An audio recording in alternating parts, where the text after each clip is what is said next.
Amahoro y'Imana, ndizere ko rero mukimeze neza kandi mukiri bazima, mukinatera imbere.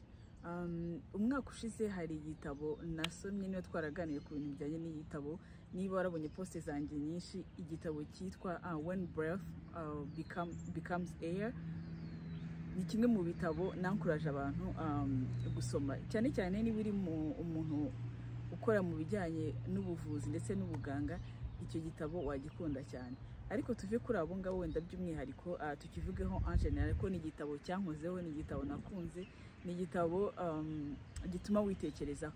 Muri ubu buzima hari ubwo turyoherwa no gushaka amaramuko, ukabyuka nk'ubu kuwa mbere ukajya gushaka ubuzima, samedi dimanche ufite izindi gahunda zawe, uzabonana n'inshuti n'abavandimwe, bamwe bazaza muri book club guhura na bagenzi babo, uzajya mu bukwe, ibintu byinshi, none bigatuma tudatekereza nyine ku iherezo ry'ubuzima bwacu, cyangwa se ngo duhagarareho gatoya winjoying, uryoherwe no munsi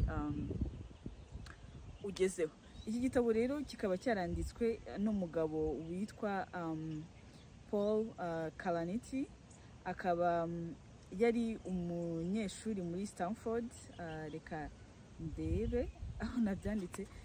Iki gitabo cyanditswe n'umugabo witwa Paul Kalanithi, nkuko nari mbivuze. Rero akaba yari umunyeshuri muri Stanford, akaba yarageze mu mwaka wa 6 wa residence. Abazi ibijyanye n'amashuri y'ubuvuzi, urangiza kwiga none ukajya kwimenyereza umwuga mu bitaro runaka, akaba ari byo bita residence, cyangwa se nakita nka stage mu buryo twose tubyumvamo. None iyo urangije residence biterwa n'icyo uri kwiga. We residence ye yagombaga kumara imyaka 6-7, yarageze mu mwaka wa 6. Icyo gihe rero hari muri 2015, uwo Paul akaba yarafite imyaka 35. Paul rero agiye kurangiza ishuri, reba ukuntu ishuri ry'ubuganga, yari neurosurgeon, ukuntu bigora ubwabyo. Yageze aho ngaho agiye kurangiza ishuri arwara kanseri y'ibihaha.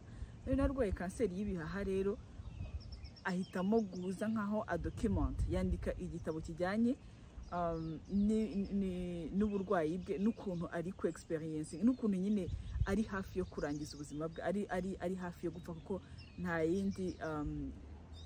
yindi option yari hari. Bagerageje gukora amakemo biranga, ibintu byinshi bitandukanye.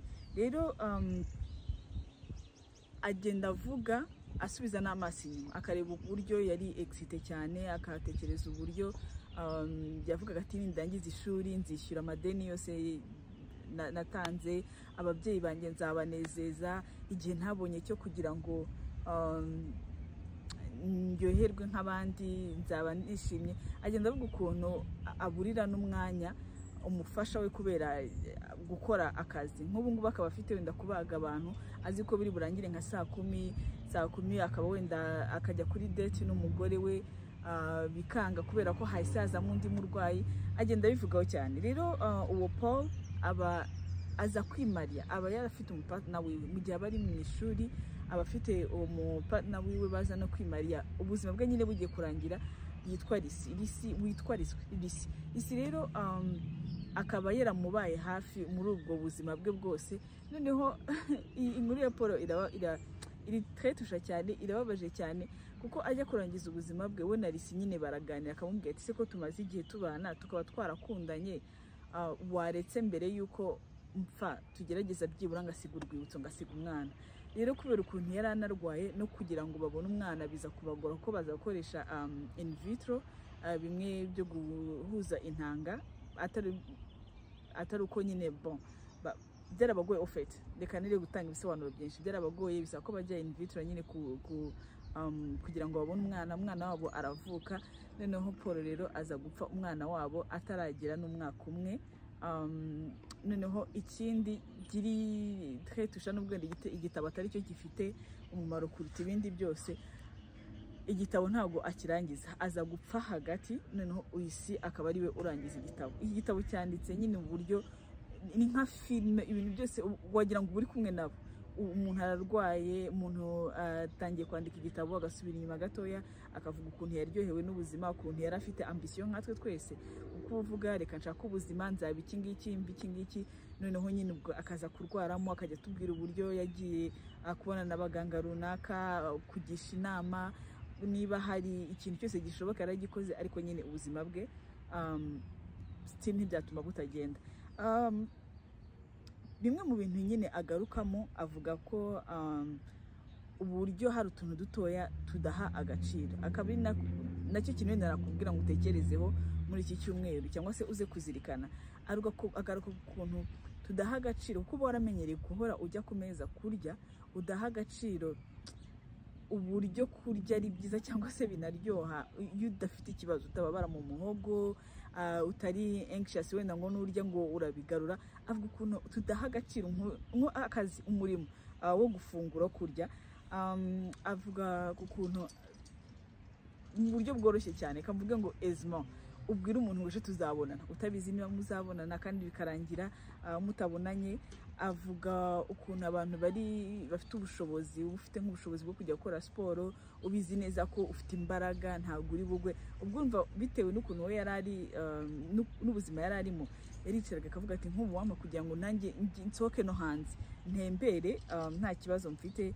Avuga uburyo ari iby'agaciro cyane kuba uri capable yo gufata umwana wawe, tubwe nk'abantu bafite abana, uburyo ushobora kuba uterura umwana ugatekereza hari ko azahoraho, ugatekereza ko nta kintu kizakubaho. Muri make rero navuga ko ari nk'urwo rugendo rw'uwo mugabo, ni biography nziza cyane, ni igitabo cyongera kigatuma nyine utekereza ubuzima, ukongera ugashyira ibirenge hasi, ugatekereza nyine ko ejo atarahawe, ukaba wakinjoyinga nyine le présent. Reka ndekera aho ngaho, ariko nanagira nkanakubaza ntari ku bundi umuntu wawe, umuntu mukundana aramutse ari bwitaba Imana akakubwira ngo mukuru ubukwe mbere yuko nitaba Imana, wamwemerera? Akubwiye se ngo mubyare, we byo wamwemerera? Ngaho rero mukomeze mugire ibihe byiza, Uwiteka abane namwe, icyumweru cyiza, muzarare muzahahe muronke. Bye. Naho